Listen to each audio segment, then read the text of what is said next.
In a city with many historical monuments, it is perhaps not unusual to see the dedication of a new site. In early summer of 2015, a group gathered on the corner of Walnut and Clinch for such an occasion. They witnessed an unveiling whose significance stretches back in time 100 years. Here in 1915, a group of 10 Knoxville businessmen held the first meeting of the Knoxville Rotary Club at what was then the Cumberland Club. That was a private club. It was a club that had a very elaborate clubhouse. It was a handsome 3-story building with a very elaborate lobby with all kinds of Tennessee marble and elaborately decorated. And they had luncheon rooms and meeting rooms in the facility, and that's where the first meeting was held. It was torn down long ago, but it was a beautiful building. In 1915, Knoxville was the city becoming comfortable in the new century. Though embracing the 20th century, the city retained much of the character of a soon-to-be bygone time. It was a walking community, and people would get out and walk to the Gay Street, walk to the movie theaters, go out and walk across the bridge on a summer evening, and there was a lot more interaction and mingling in the day before the automobile, I think. For all the excitement of the time, there was an air of unease. War loomed on the horizon. The city had been growing enormously from like 1880 up to about the 1920s, and Knoxville really thought it was going to be the next Atlanta or Birmingham. Seeing the growth, David Chapman, along with 9 other leading businessmen, saw the need for a new local service organization. They were forward thinkers, but likely weren't looking 100 years into the future at that first meeting. But the accomplishments of the Rotary Club of Knoxville in its first 100 years would affect Knoxville greatly. David Chapman was the person who really brought the idea of creating a Rotary Club to Knoxville, and he got that idea from a friend in Birmingham, Alabama. The Knoxville Rotary Club was the 4th club in Tennessee and the 181st Rotary Club in the world. Following Rotary's mission set forth by the International Association of Rotary's founder, Paul Harris, these Knoxville Rotarians were business and professional leaders who would hold community service above self as their goal. New members would be added by invitation. At first, meetings of the club were more social gatherings. Sometimes those meetings would prove a bit boisterous, but Edward S. Albers Sr. had a surefire way of bringing the club to attention. But Dad wanted to get the meeting going. He'd rap the gavel and they weren't paying any attention. So he took a glass of ice water and held it up as high as he could and dropped it on the Farragut dining room marble floor just as hard as he could, and it got their attention. Early club president, noted inventor Weston Fulton, would take a different path to control meetings. He introduced one of his inventions, and it was a speaker timer. Actually, it was a device, really a timing device, and if the speaker went over his time, it would set off a loud alarm. America's participation in World War I brought a focus to the club's activities. Efforts centered on the war. One notable project was the Keep a Pig initiative to feed the nation's soldiers. Our Rotary Club sort of adopted that into a program of helping farm boys all over the area buy a baby pig and raise the pig for food for the war effort. That was a patriotic thing. Other early projects of the club included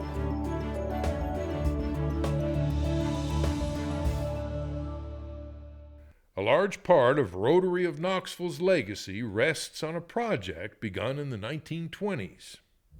The thing that the Knoxville Club is most identified with initially is the Great Smoky Mountains National Park. It was not a project of the Rotary Club of Knoxville itself, but it was a project that many of the leaders of the club were engaged in a very large way, and David Chapman, who was the founder, was the major player. In fact, it was the wife of one of our club members who came and asked her husband after they'd been to Yellowstone, well, our mountains are just as beautiful. Why don't we have a national park here? The Great Smoky Mountains National Park wouldn't be there today if it wasn't for the involvement of our first president and initial members of this club. They really took it to heart that there was a great natural resource in our area and that we could be a catalyst to making it happen. Many in the club promoted and raised funds for the future national park through the 1920s and into the 30s until the park became a reality.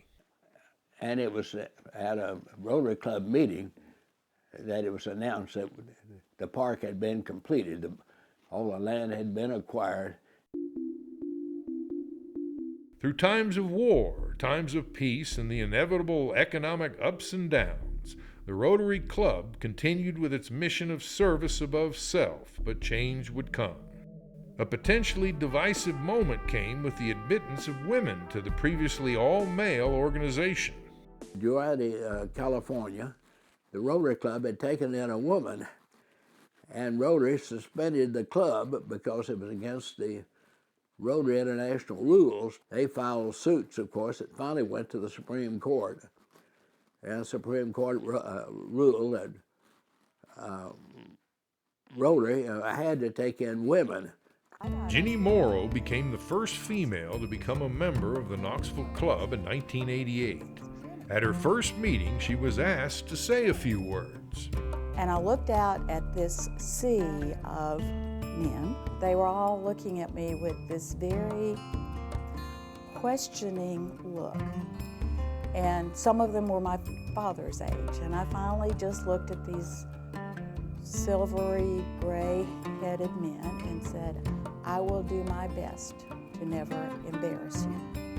So 30 years later, I hope I haven't embarrassed them. The admission of women became another step in the evolution of the club. There was some opposition to it, but they got over it. And now, of course, women pretty much are a major part of the Rotary Club. If you have an all-women's organization, it has a different dynamic. If you have an all-male organization, it's a different dynamic. But when men and women work together, they bring a set of complementary skills, and it is definitely an improved outcome. All men sat around and talked and wrote checks. Women get busy doing things, and they get us involved in doing things. And so I found Rotary to be much more dynamic since then. I don't know what Rotary would do without the women now. Befitting the larger organization's name, Rotary International, the Knoxville Club's focus has shifted to the international stage, with close ties to Rotary clubs in countries as diverse as Hungary and South Africa. Yet the club maintains a strong commitment to local service. I would peg the heart of our club or the various things we do to support education. We have several activities. The flagship one is every year the Rotary Club of Knoxville awards a $16,000 four-year college scholarship to a graduating Knoxville high school senior. We do a number of things to support the arts. We give money every year to the Clarence Brown Theater, the symphony, the opera, and that's designated for children, especially underprivileged children, to be able to see and experience firsthand the arts to broaden their education. About 10,000 students each year have the chance to go behind the scenes at the theater and see the inner workings of a theater and meet some guest artists live, up close and personal. They've attended opera performances and dress rehearsals. They've gone on field trips, and they've gone to art camp in the summer. I think probably the one thread that runs through the history of the club is a connection to the Great Smoky Mountains. There's always a new element that's brought in. From an all-access trail to informational kiosks, the club still helps the national park, but it is only one area of Rotary service. In the 1990s, Rotary International took on its biggest challenge to date, polio. Providing funds for vaccinations through the World Health Organization, the campaign aims to eradicate polio from the world. Polio is a huge project for Rotary. We've been working on this for over 25 years. We've given over $1 billion through Rotary to eradicate polio forever. And we're this close. They're this close. It's now been reduced to just 3 endemic countries that have a handful of cases. When we started, there were tens of thousands of cases. So it's a good example of doing something well that helps everybody. A statue in Crouch Park honors the work of several Tennesseans in the Rotary campaign to end polio. Members speak with pride of past accomplishments, but even more, they look boldly to the future and to a world that they hope to shape with their positive vision. That positive vision is reflected in the Peace Garden established in celebration of Rotary of Knoxville's 100th anniversary. I think Rotary is capable of doing whatever it sets its mind to. From its scholarship programs, sponsorship of other Rotary clubs in the region, and the tackling of projects large and small, Rotary of Knoxville, the oldest and largest service club in Knoxville, continues to dream.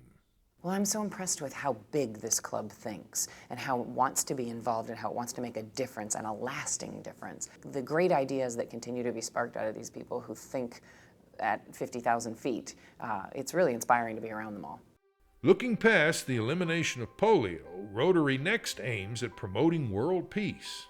I think for all Rotarians around the world, our effort to eradicate polio has been extremely effective, and it's generated a tremendous amount of goodwill throughout the world, particularly in the third world countries where folks need our help. This to me is the most significant role that Rotary plays on our planet.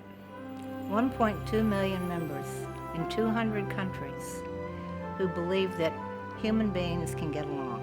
World peace may indeed seem a dream, but the men and women of Rotary have always set the bar high, and lofty ambitions remain on this threshold of a second century of service. We all stand on other people's shoulders. None of us got here by ourselves. It's what you do with what you are the steward of, and I think we have a tremendous heritage to carry on in the century ahead. I'm not a good prognosticator, but it'll change, of course. It won't stay the same. Young blood, young people, who knows? I can't predict. But I hope the central focus of service above self, building friendships, doing good in the world, those seem to me like ageless things that may take different form and format, but substance should not be too different.